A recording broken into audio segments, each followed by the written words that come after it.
Hey, salut à tous les gars, c'est Reigns, j'espère que vous allez bien, moi ça va nickel. On se retrouve aujourd'hui pour parler d'une exclue Shadows qui est sortie en 2020, que j'ai pu visionner que très récemment, qui est un film canadien. Il s'appelle For the Sake of Vicious, on en parle tout de suite, c'est parti.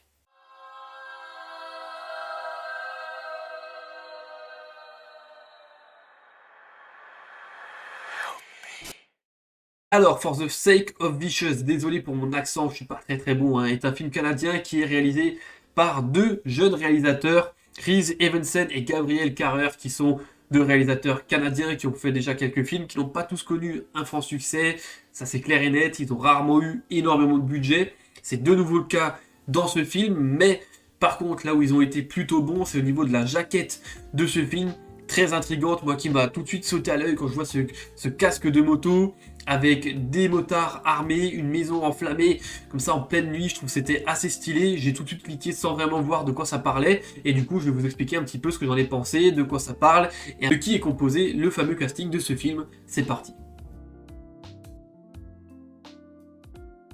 Alors pour le synopsis, on va suivre, je vais pas rentrer trop dans le spoiler, je vais vraiment parler que du synopsis dans cette catégorie-là. On va suivre une jeune infirmière, maman, qui va rentrer chez elle après sa journée de travail pour fêter Halloween avec son fils qui est en attendant encore chez la gardienne.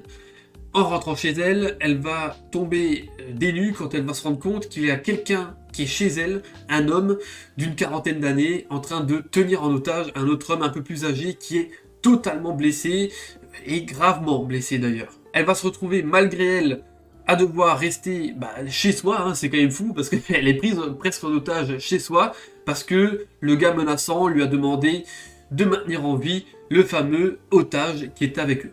Très vite, ça va tourner en un bain de sang, il y a beaucoup de choses qui vont se passer, beaucoup de gens qui vont intervenir, on part effectivement sur un home invasion, sur de la castagne un petit peu, sur de la torture légère mais un petit peu aussi, et surtout sur un petit peu un mode survie dans sa propre maison, quoi, quand on se retrouve dans une situation qui dérape.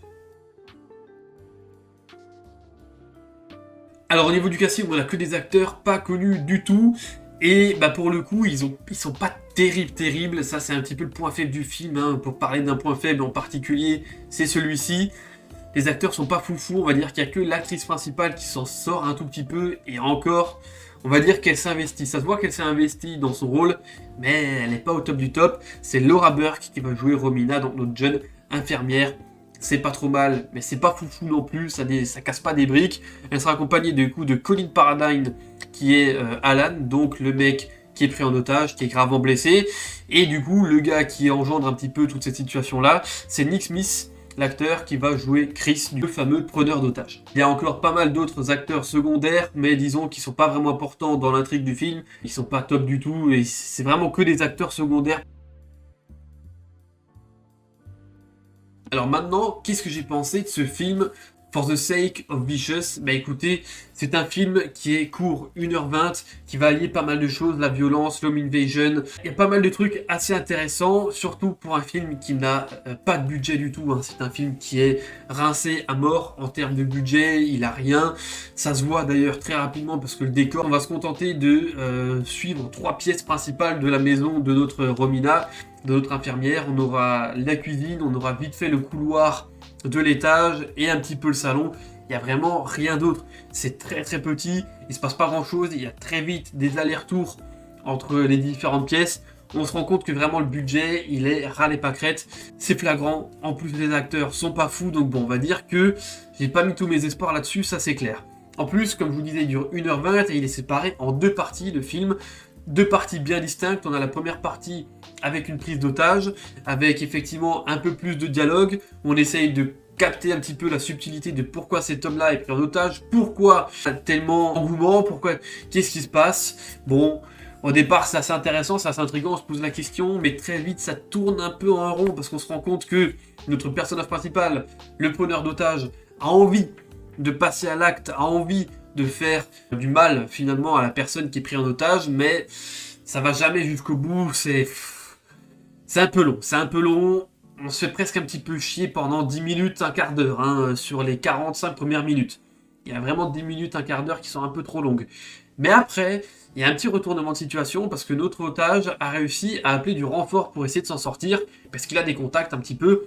Sauf que là, ça dérape totalement. Il y a un club de motards qui va arriver dans cette maison, pareil, ils vont rentrer par effraction, ils vont essayer de buter tout le monde. Donc ça veut dire qu'ils vont essayer de buter le preneur d'otages, ils vont essayer de buter notre infirmière qui est là, et malgré tout, ils vont aussi essayer de buter le mec qui est pris en otage, alors qu'au départ, c'est lui qui les a appelés. Donc c'est un peu bizarre, on sait pas trop pourquoi ils font ça, mais d'un coup ça dérape, on part sur de la castagne, on part vraiment sur un huis clos qui dégénère, hein, sur de la violence, sur des règlements de compte.